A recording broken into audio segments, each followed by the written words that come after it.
Hey, how is yous? Welcome back to Gus's Garage.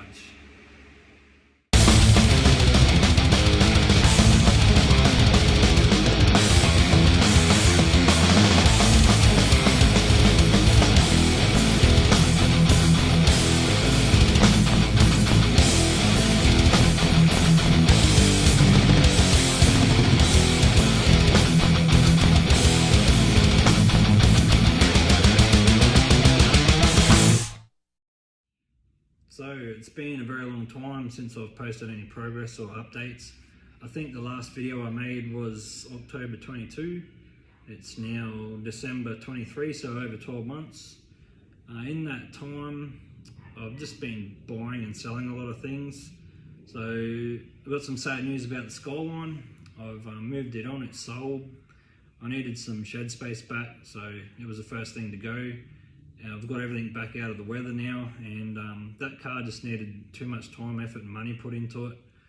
I have sold and purchased another Harley, and I won't bore you with the cost of living and the rising interest rates, but it's significantly slowed down the projects, so I haven't made a whole lot of progress. I actually lost interest there for a while and wasn't doing anything on the projects, but 2023 I went and spectated Rocky Nats, and I went down to Winter Nationals for my first time at Willowbank, so that was an eye-opener. If you've never seen Top Fuelers, that's one thing you need to do on your bucket list. That was just awesome.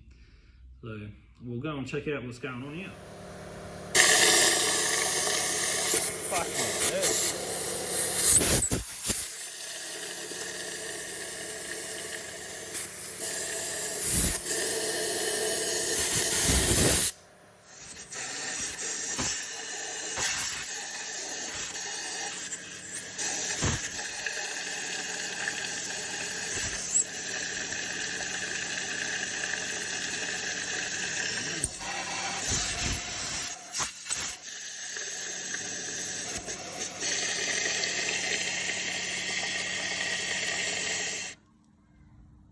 Check this mess out.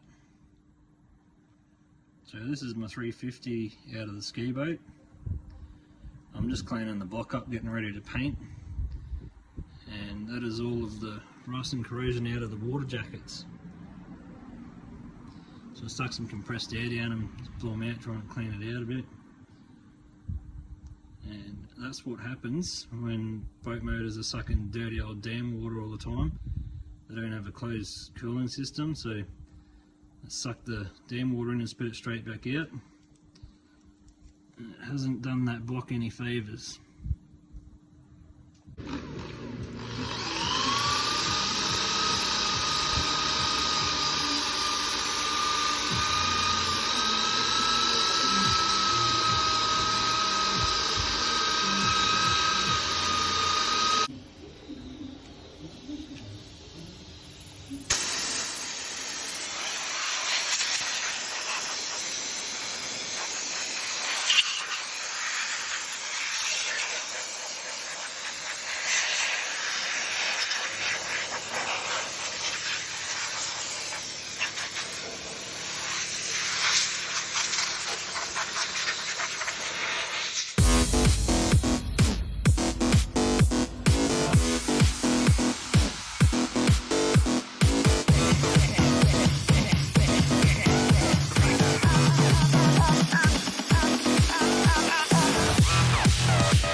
So what a mission that was.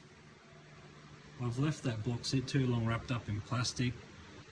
It's probably been over a year now that it had been acid bathed, and the outside of the block was covered in surface rust. The bore still looked fine, but it's taken me hours with different size wire wheels to clean that up. Then I gave it a good blasting with brake cleaner and wiped all the surfaces down with wax and grease remover. I bought that aluminium tape from Hastings Deering, so I've taped it all up now and it is ready for paint.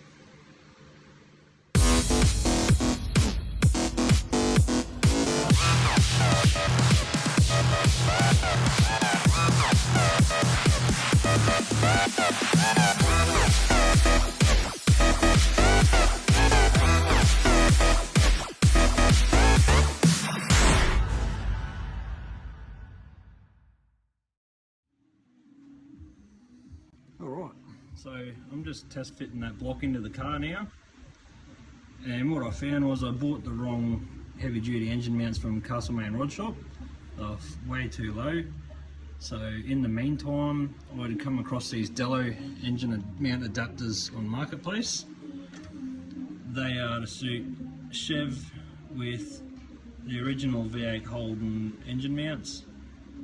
So I've fitted all that up, and I've pretty much got no clearance between the sump and the cross member. So I'm not too sure what I'm going to do there, if I'm just going to make spacer plates for the engine mounts, or another option I've seen online was people using Chev into Tirana sumps. So maybe that's an option. I'll show you my little setup I've got now. So I bought a cheap 20-ton hydraulic press. I'm going to be using that to push the old gudgeon pins out. I'm going to reuse the old rods. So I've just put a rounded slot in that plate there so the pin can push through. And that plate's sitting on that flat surface on the bottom side there. I just help put a bit of weight while I'm pushing the old pins out and pushing the new ones in. And I bought a heating torch kit from Bunnings, and that just screws straight into the LPG cylinder off the barbecue. So I'll get to it.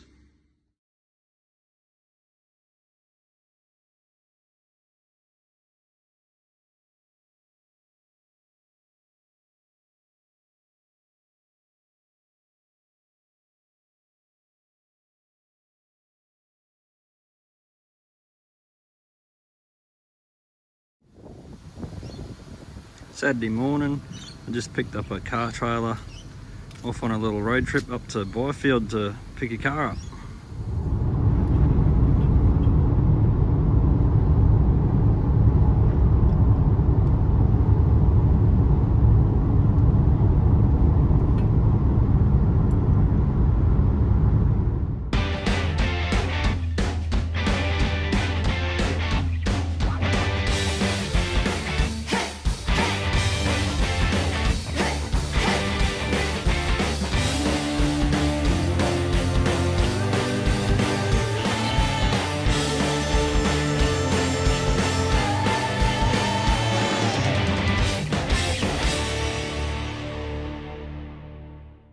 So that tonner that I bought and cut up, I managed to sell a lot of parts off of it. It looked like it had been dragged up from the bottom of the ocean. There's only a few little bits and pieces I needed off it for mine. So on the front of the chassis rails on mine, the noses have been cut off down through there. And that was to fit the WB front end. So I'm putting HZ front end on it now. And that's the section there that's missing. So I want to try and graft those back onto mine. And also on the rear, I've cut these sections off the chassis, and I'm going to replace those sections that have been cut out of mine at the back of the cab there. So try and get those back in there. You might have noticed that the Krager wheels are gone, and she's now sitting on World Pro Stars. So that all came about because of that tonner that I cut up. It had a 10 belt Salisbury diff in it. So it gave me the factory diff to measure the width of. And what I found was that 9-inch that's in mine has actually been cut 15mm narrower. So it's been shortened up. But those Krager wheels were still too wide in the arse end. They were 15x8 with the 3.5-inch backspace, and the wheel track in the rear was still too wide. So I sold those wheels for $1,500, and I bought these World Pro Stars down in Curra for $1,500. So now that's sorted the wheel track out. They're 15x8 with 4.5-inch backspace at the rear, and 15x6 3.5-inch backspace front. Well, I've also been collecting a few bits and pieces. So I scored these front quarter panels, near perfect condition, $250 in Gladstone off Marketplace. So the lower section of those aren't rusted out like the red ones I've got. So that's going to make life a bit easier. Also got a GDS steering wheel. So that's got the 3mm spokes. So that's ADR compliant for the HZ, the later model. I think I scored that for $300.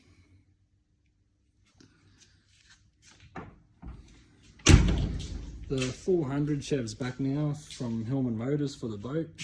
It's currently at 60th hour over now. The heads are all rebuilt. And another score off Marketplace was this section of cab. Paid $100 for. And it's got the complete cross member in the floor and still in good condition.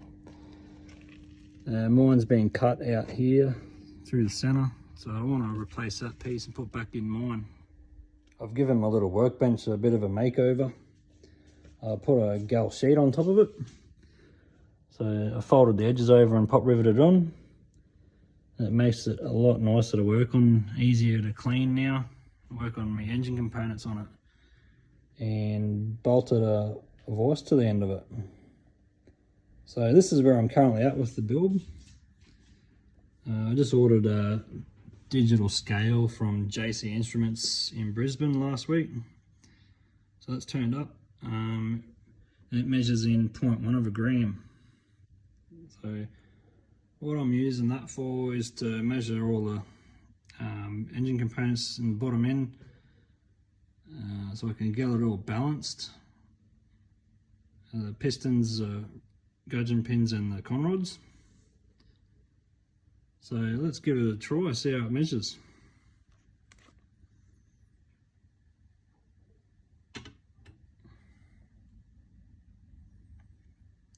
$592.3 grams. See how accurate it is. Go again.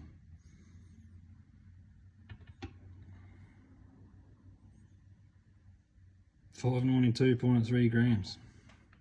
Go a third time.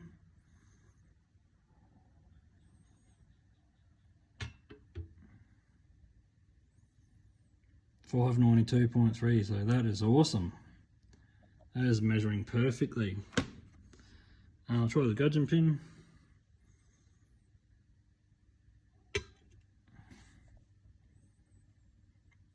$157.9. Go again.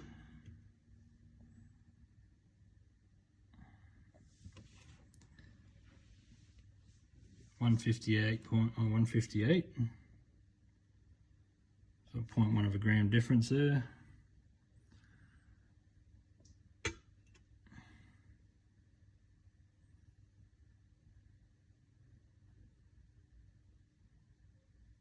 $158.1.